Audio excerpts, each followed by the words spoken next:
This is Matt. This is something you've realized, so you brought this up, and you're 100% right.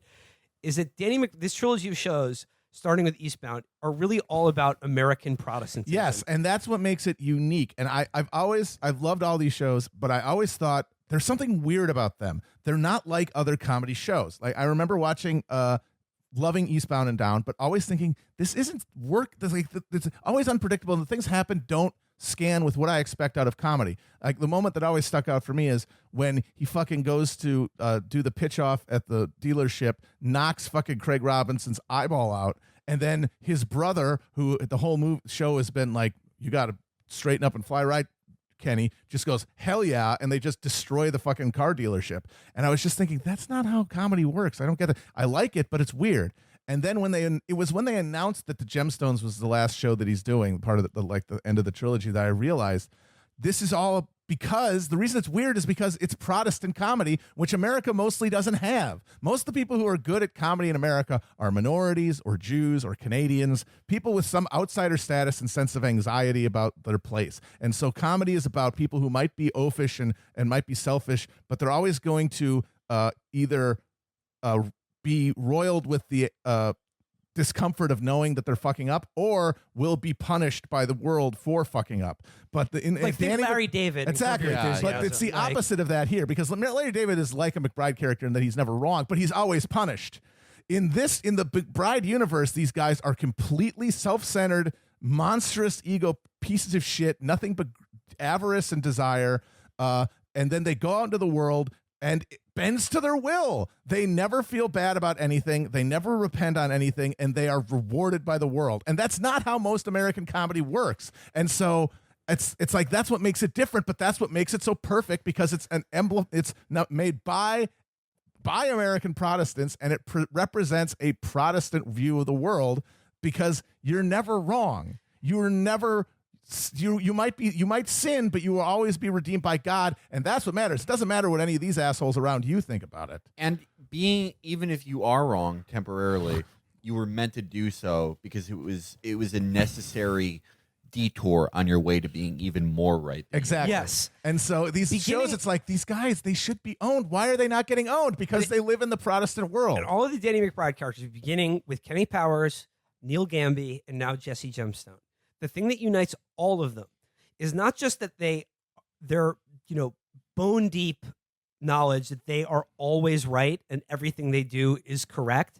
It is beyond that. It is that not only that there is nothing that they can do, no fuck up they can imagine or conceive of or pull off, that they won't be forgived for and get away with. Yep. And the thing is, the outside universe confirms that. Yes. It's not just that they believe that they'll get away with it, they or do. that there's nothing that they can't be forgiven for.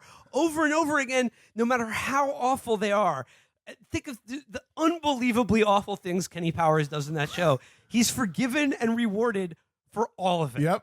And look at Jerry fucking Falwell Jr. Do you think this is going to change anything? He got that university from his daddy, and he's going to pass it to his shitty kid, and there's going to be no punishment. So why wouldn't you think that God would bless you? There's one awesome bit in one of the, I think, second or third Gemstone episodes where Jesse Gemstone is praying to God, and he starts out by saying, "Good afternoon, Jesus," which is very funny, and then he says, "Thank you for forgiving me for my sins, which you know are not who I am." Just there's me, and then there's what I do, and they actually don't have anything to do with each other, because God knows that. That is the perfect distillation. There's another modern Protestantism. There's another absolutely perfect moment that sums up just the McBride characters and the Falwell, all of this. There's a scene in Gemstones where he's like bracing one of his flunkies who he suspects of betraying him, and like he holds him down and threatens him with a knife. And he's like, "That's not cool, man." And then like he gets over it, and he's like, all right, everybody, forget about that. Evan's cool again. He's like, "Don't worry, Evan. I forgive you for my suspicions of you." Yes. Yeah. Why you make me do that? But in a world ruled by Jerry Falwell and Donald Trump, why would you not think you've made the world work that way? It's like you did The Secret. American Protestants came over here. They had the big blank canvas of America to work for in their mind, and they just did it. They the teamwork made the dream work, and now they have a world that's just made up by their minds every day, and that bends to their will. And like thanks to capital. let's get a little bit controversial, a little bit saucy here. Like American Protestantism, or like particularly of the evangelical variety, like as it's evolved in this country alongside capitalism, Yeah. is like almost not Christianity, or like I wouldn't even say almost. It's just No, like it isn't. like a pagan religion. It's a splinter off of and Christianity. like but when 100%. they think about like when they talk about God, what they're really talking with these people, like the Falwell people, the people who love Trump and will never abandon him no matter what he does or says.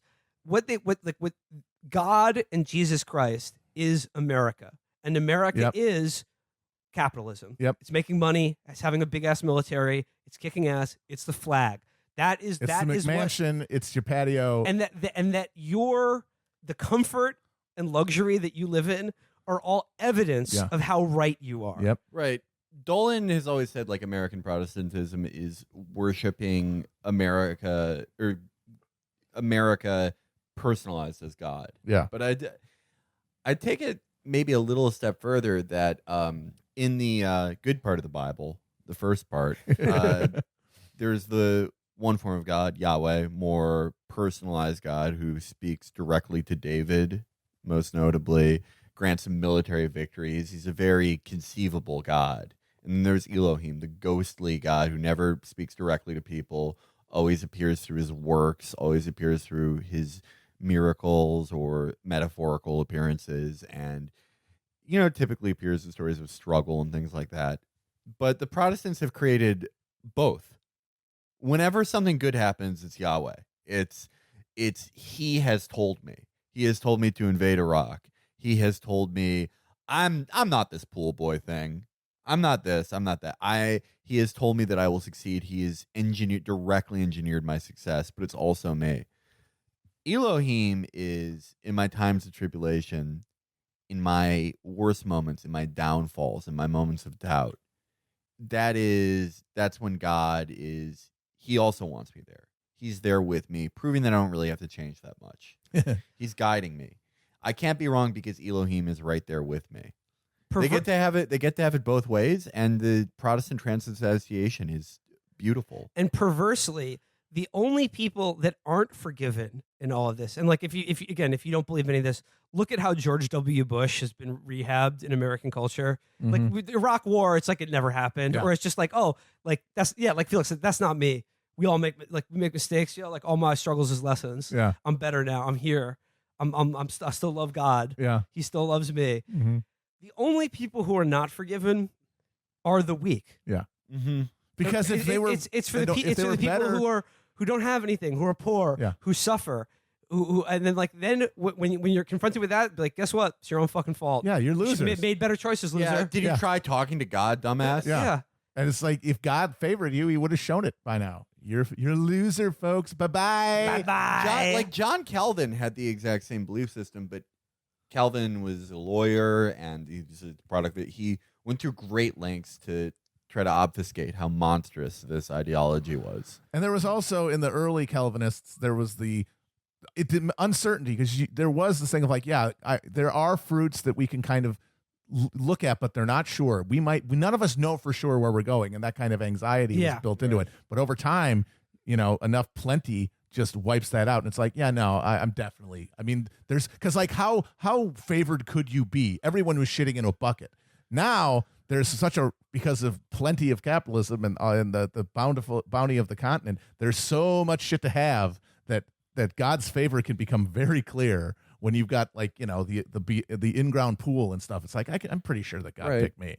And one of the original guiding premises of Protestantism that there should be as little authority between you and God as possible, Yeah. that you can talk directly to him. It sounds like a great idea. It is a great idea theologically just on its surface, but when you actually get into what it is in practice now, it does justify every bad thing that happens to everyone else, because it's like, you can talk to the same guy I talk to. Idiot. What are you saying to him, dumbass? I will say this about the Dreisch's Gemstones. It's a great show, and it's incredibly realistic. And as we're seeing, it's uncanny how it maps onto these people. But because it is filled with genuinely talented, charismatic actors like Danny McBride and John Goodman and stuff, then it's literally impossible for them to portray the level of just inert slug, charisma-free dullness of a guy like Jerry Falwell Jr.